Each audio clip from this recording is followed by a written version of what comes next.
Assalamualaikum warahmatullahi wabarakatuh. Allahumma salli ala sayyidina Muhammad.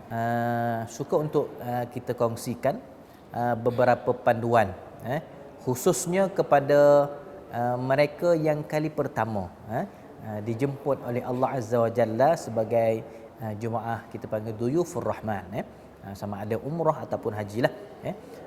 Yang pertama sekali niat serta dan ilmu kefahaman. Penting untuk kita sebelum kita pergi lagi, mana sebelum kita terbang lagi, kita mula-mula mendaftar sebagai untuk berazam untuk melaksanakan umrah ataupun daftar haji, maka niat telah maknanya perbetulkan niat kita, insya-Allah dan ilmu kefahaman. Kenapa?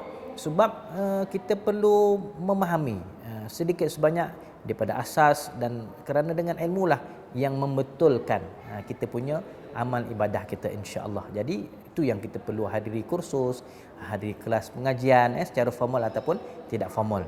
Juga kita boleh itulah kita pernah bagi tahu, kita boleh pergi ke medsos, kita pergi ke YouTube dan sebagainya sebagai pertambahan ilmu. Itu yang pertama.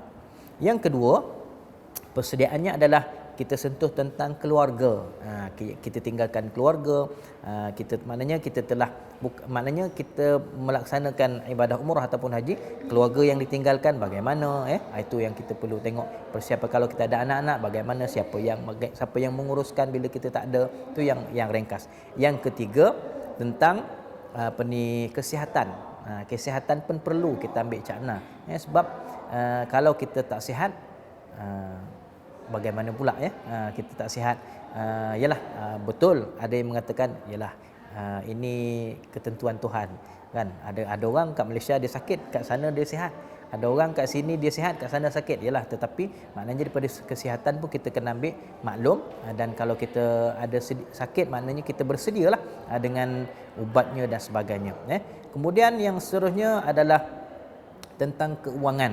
Perlu juga kita melihat tentang kewangan, kemampuan, sebab itu menunaikan haji bagi yang mampu semua segilah, daripada segi kewangan, daripada segi kesihatan, maknanya aman dan sebagainya. Jadi itu antara perkara yang perlu kita ambil berat, kita titik beratkan, khususnya untuk yang kali pertama sebagai duyufur rahman.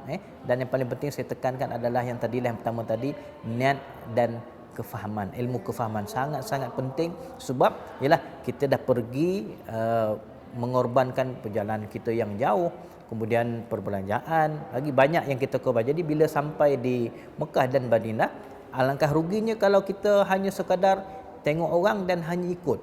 Jadi bila kita ada ilmu dan kefahaman, maka insya-Allah kita boleh melaksanakan ibadah umrah kita, ibadah haji kita dengan yang sebaik-baik mungkin. Dan bila kita balik, kita rasa puas, sebab kita dapat melaksanakan ibadah itu dengan sebaik-baiknya, insya-Allah. Jadi mudah-mudahan sebagai panduan ringkas, moga-moga khususnya yang kali pertama dipanggil oleh Allah Azza wa Jalla sebagai duyufur rahman, moga-moga kita dapat melaksanakan ibadah haji ataupun umrah dengan sebaik-baiknya. Wallahu a'lam. Assalamualaikum warahmatullahi wabarakatuh.